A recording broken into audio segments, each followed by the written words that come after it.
From the coffee you choose in the morning to the big life decisions you make, there are these invisible forces kind of steering your choices every single day. And we all like to think we're in the driver's seat, right? That we're making these perfectly logical, rational calls. But what if I told you that's not really the whole story? Well, lying might be a strong word, but in a way, yeah. See, to get through this incredibly complex world, your brain has to take shortcuts. It builds a simplified map of reality to help you navigate. But sometimes, those simplifications get things wrong. They create these hidden biases that operate completely under your radar. So in this explainer, that's exactly what we're going to do. We're going to pull back the curtain and look at 5 of the most powerful psychological biases that are quietly controlling your behavior, probably without you even noticing. And you're going to want to stick around, because the last one, well, it's so common, it shapes pretty much every choice you make. So, let's get into it. Okay, we're starting with a big one we are all absolutely guilty of. It's this deep, primal need our brain has to just be right, to have its own version of the world proven correct. It's called confirmation bias. Just think about how you scroll through your social media feed. Your eyes naturally jump to the headlines that you already agree with, don't they? And you probably just zoom right past anything that challenges what you think. See, your brain isn't really searching for the objective truth. It's searching for evidence that it's already found the truth. It's a mental shortcut, for sure, but man, it can lock us inside a serious echo chamber.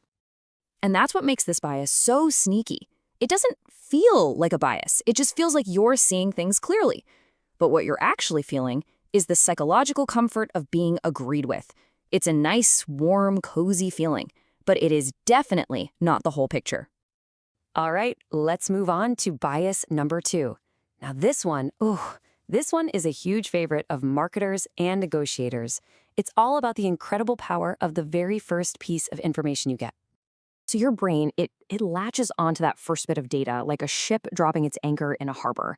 And once that anchor is down, every other judgment you make is tied to that spot.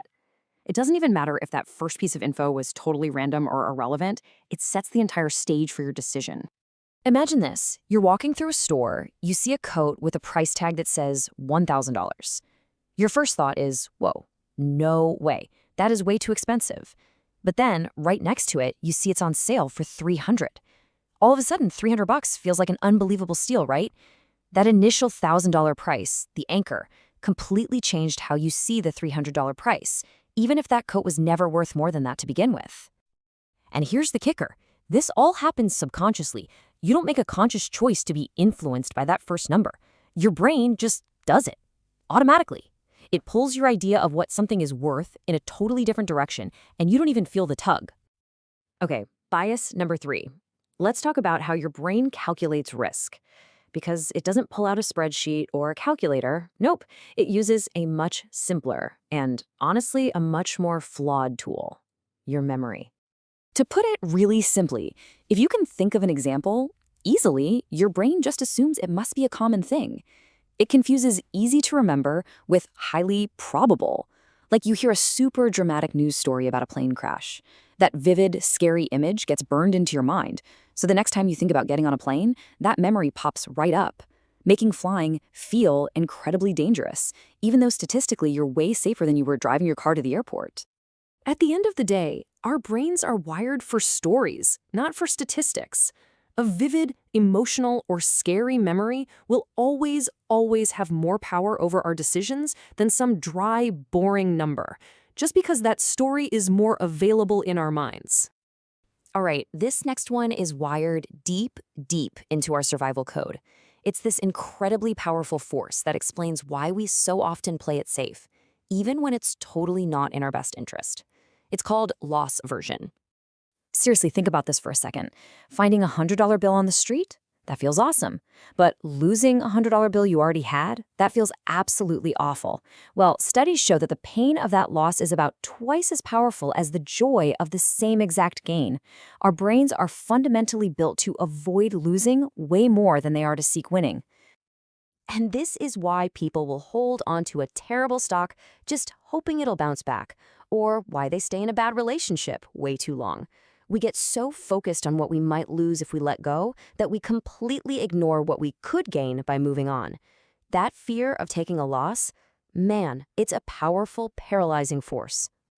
And now for our fifth and final bias. And like I promised, this is one of the biggest, most common ones out there.